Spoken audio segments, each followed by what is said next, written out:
Hello, you guys and gals. Don't want to offend anybody in this day and culture. So, hello, everybody. Welcome back to my channel. I'm Travis Buckos. I'm a teacher talker.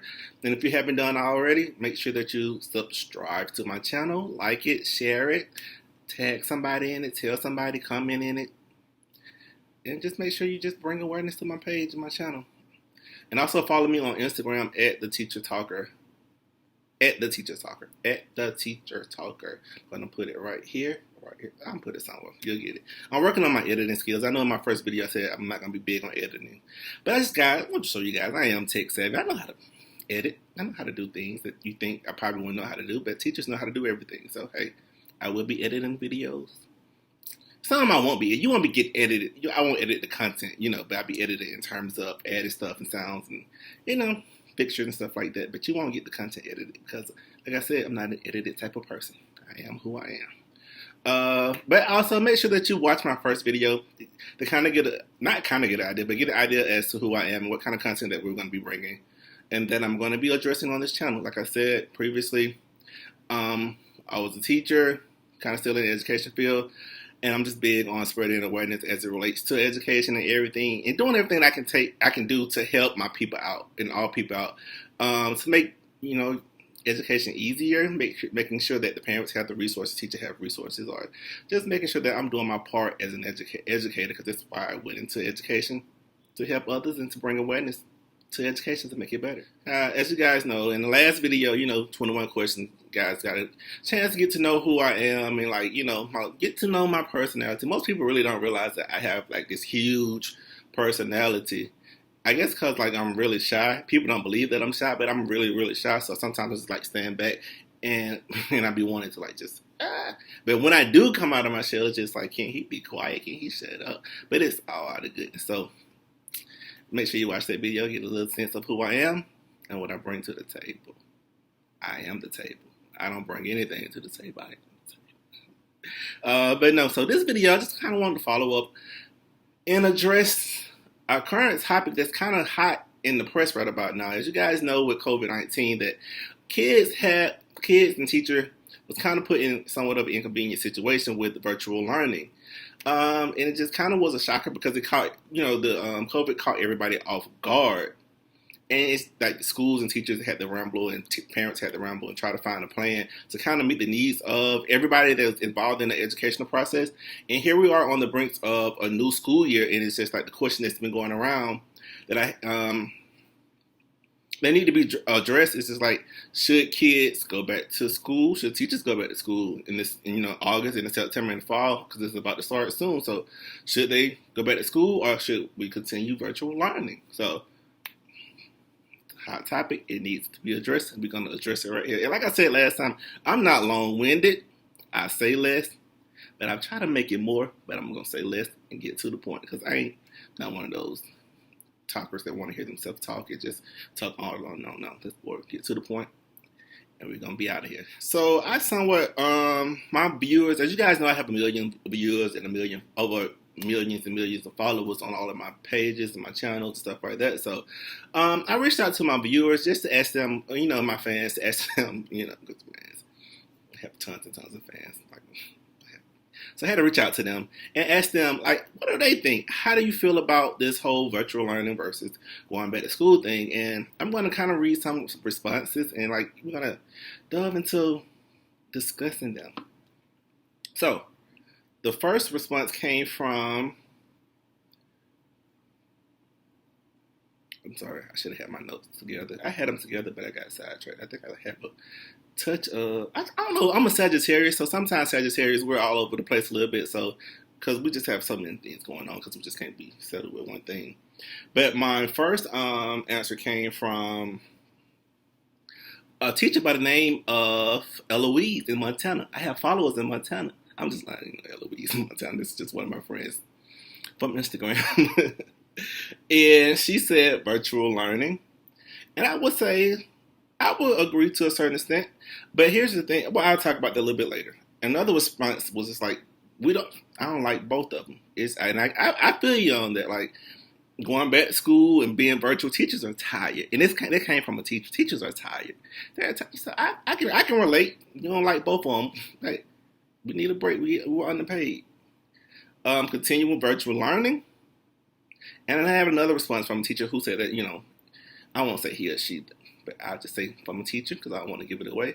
That they were torn between going back and not going back. And I totally understand, because it's like you want to go back because some of the kids are at home and they're at a disadvantage. Some of them are coming in already at a disadvantage. So by them being at home without the proper help and the resources, it pushes them back. So you kind of want kids to be in the classroom, and if you love teaching, you have a passion for it, you kind of want to be in the classroom to help them. But also you have to take in consideration that going back is a health hazard, and you don't want to put everybody at health because kids are already germy anyway, and teachers are always prone to sickness.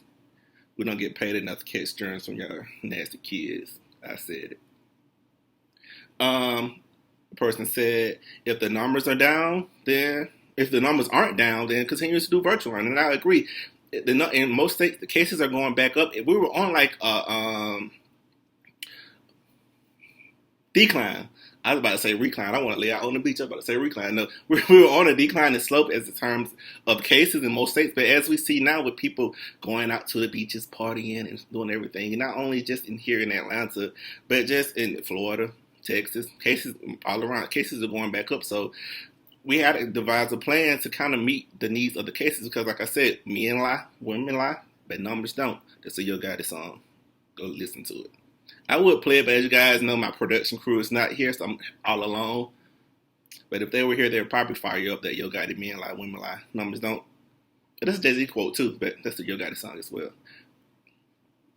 The next person said virtual learning. And this was a great statement from someone that mentioned virtual learning, but have more training as it relates to teachers into family. And I totally agree with that statement because I feel like teachers and parents and kids was just thrust into this whole virtual learning. And here's the thing: virtual learning has always been around for some kids because they choose and their parents choose just to do online schooling throughout the matriculation of their education.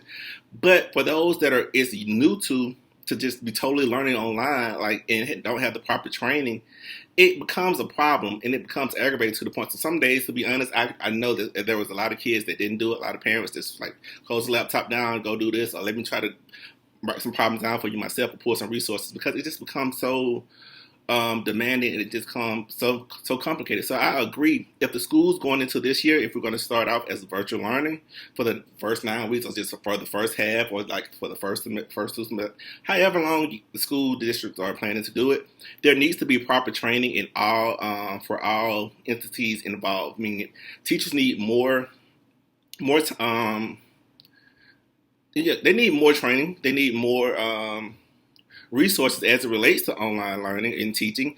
Parents most definitely need it because some of them don't even we navigate through our cell phones and stuff like that. But as when it comes to working a laptop or a notebook or a Kindle, whatever your child is learning on, as it relates to signing into Google Classes or whatever learning platform the school is using, it can be so confusing to where it's just almost like, I don't know how to help you, son. I don't know how to help you, daughter.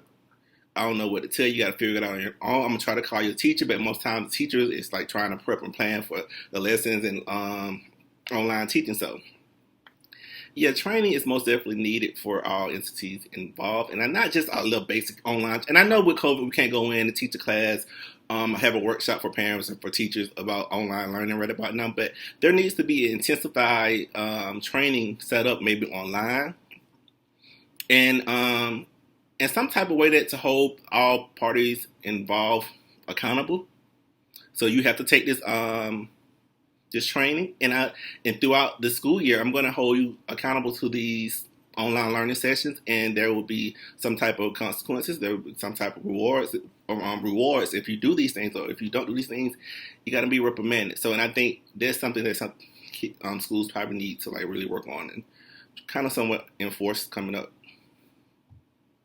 My next person said, no, because I don't know how effective virtual learning will be without building relationships with the kids first. And I totally agree because a big part of, well, basically, this person is saying, like, in the beginning of the school year, most teachers spend the bulk of that first 2 weeks getting to know their kids, getting to know who they are, their learning abilities, their personalities, their likes, their dislikes, their, whether it's personal or whether it's academic related. You spend the bulk of that time getting to know your kids so you can kind of build um, that radical candidness as a teacher and a student to kind of motivate them throughout the school year and to kind of keep them focused, to kind of show them that they need to trust you as a teacher.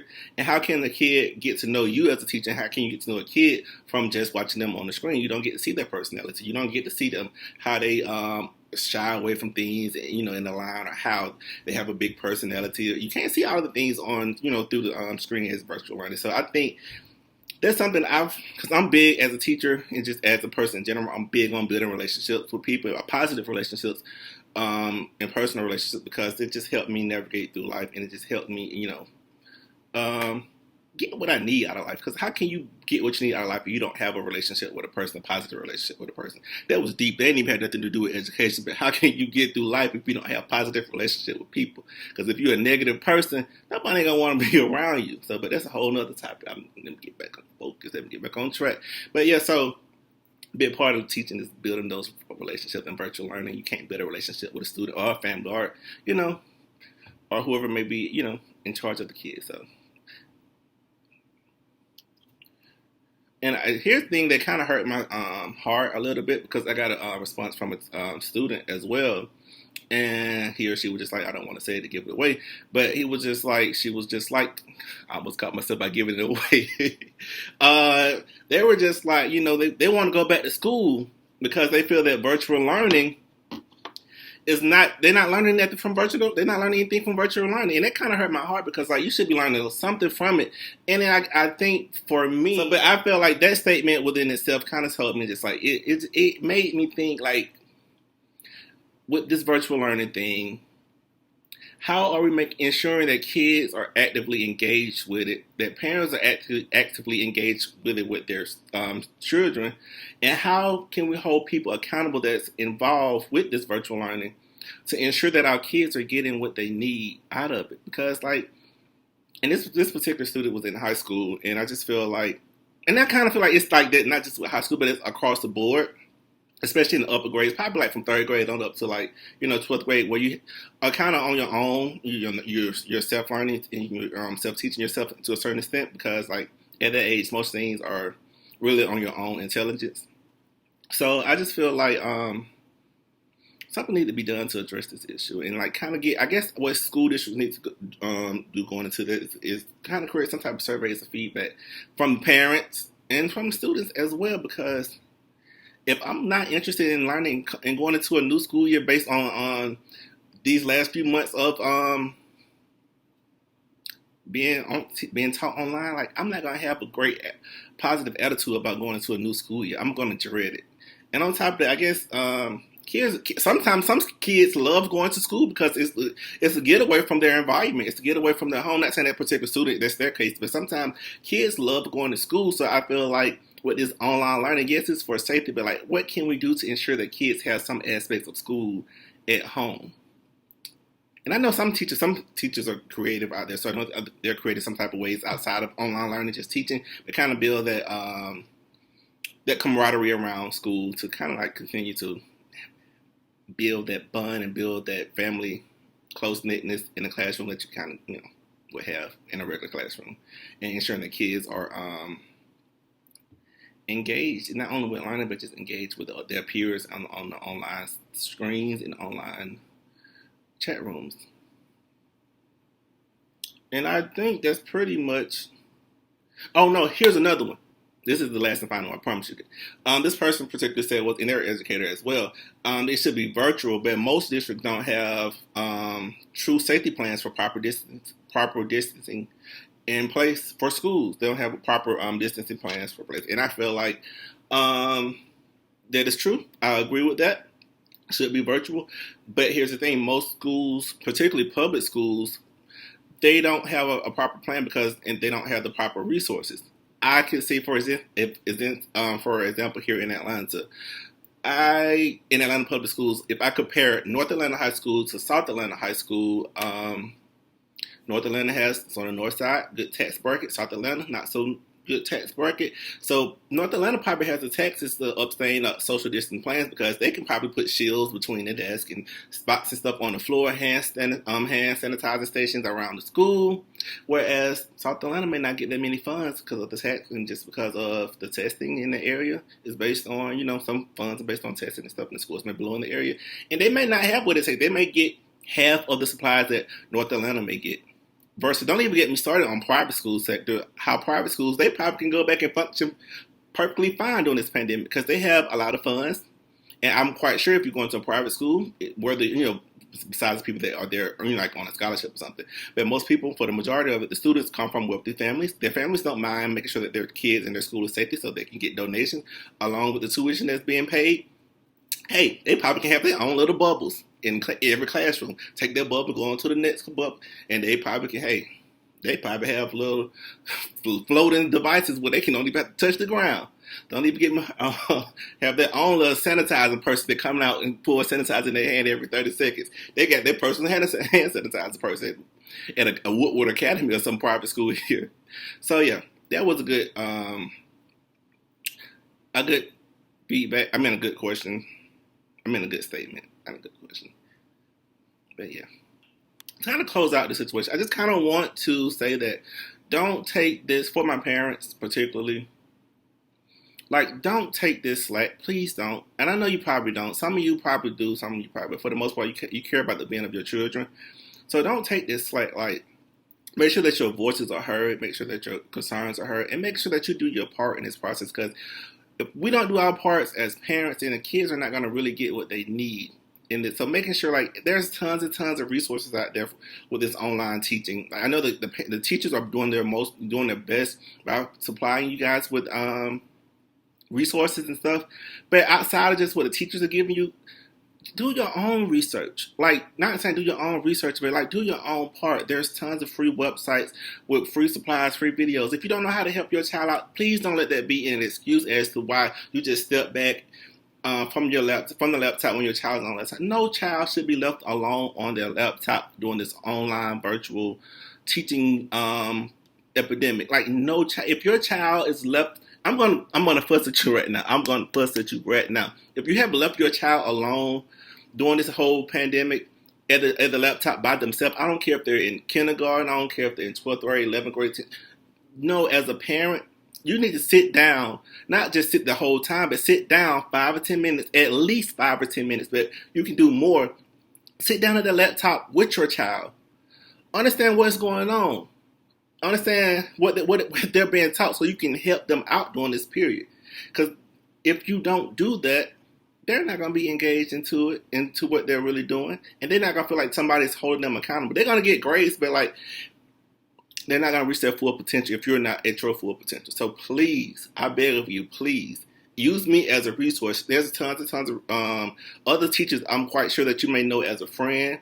There may be teacher resources on Instagram, social, Facebook, Twitter, YouTube, Google. Like, we're living in a time where nobody should say they don't know anything, because guess what I do? I'm having a conversation with somebody and I don't know what they're talking about. I'm gonna be like, yeah. But at the same time, guess what? I'm gonna put out my phone later on and I'm gonna be like, oh, he mentioned like so and so and so. So, and the next time they come around, we can have a conversation about what we talked about last time, because I made it my personal self, my personal goal to figure it out, because I don't want to go without knowing anything. So don't use it as an excuse. I don't know how to do that math.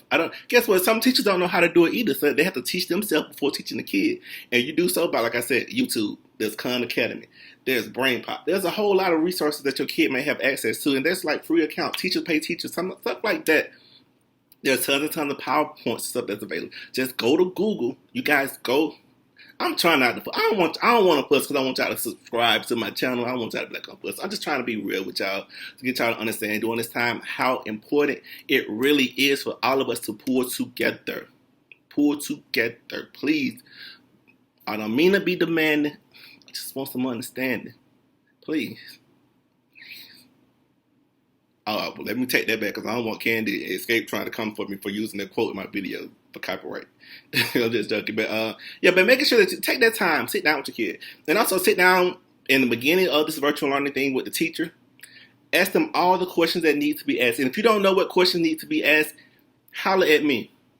Email me at theteachertalker@gmail.com. Hit me up at theteachertalker on IG. Or you can do or you can do my personal IG page, Travis Bartel, or send me a DM or something like. But if you don't know, you don't have the clarity on what's going on, reach out to somebody. Please, I beg of you during this time. And I think I'm gonna close out with it because I feel like I don't fuss too much. No, I ain't gonna say I fuss, but I just want to make sure that you guys really got what's going on and how important this is and how we need to get through this together. And we're here for you guys. Teachers are here for you guys. I'm here for you guys. You can lean on me. So I really hope you guys really enjoyed this video. Make sure that you like, subscribe, share, tell somebody about it. And I know right now, like I'm trying a different audio, so the audio on this video may sound a little different from my 21 questions video. Like I said, my production crew is on, they get unemployment because they of the COVID. I was just telling kind of like the production crew, but it's coming. But now I'm just trying out a different little audio to see which one works best. Just bear with me. I'm telling you, quite sure when the next few videos, I'm gonna be in a full-blown studio. I'm gonna have a backdrop. We're gonna be, I'm gonna be sitting next to Gail King. We're gonna be chit chatting. She's gonna go off and do her little segment. I'm gonna go off and do my little segment. So that's coming, but like bear with me now. Just let me know how the audio sounds. Let me know how the quality of the videos. Like I'm even trying a different camera right now as well than the last camera that I used. Last one may be clearer. This one may be clearer. You may be able to see me a little bit better on this one or the last one. Just let me know those things. I'm willing to be transparent with you guys. Hey, and yeah, I did put it in my video. So hey, if you don't like it, you don't like it. Judge a mammy and not me. I just want to provide content to my people out there. So until next time, till we meet again, I hope you guys are staying safe, sanitize, wash your hands, make sure you wear your face mask. Please make sure that you wear your face mask. If you know that you're not feeling well, please do not go out to put yourself in danger or to put anybody else in danger, because we need these numbers to go down for things to get back to normal. And we most definitely need these numbers down so we can get our kids, our babies back into school and to learning like they need to be learning. Peace.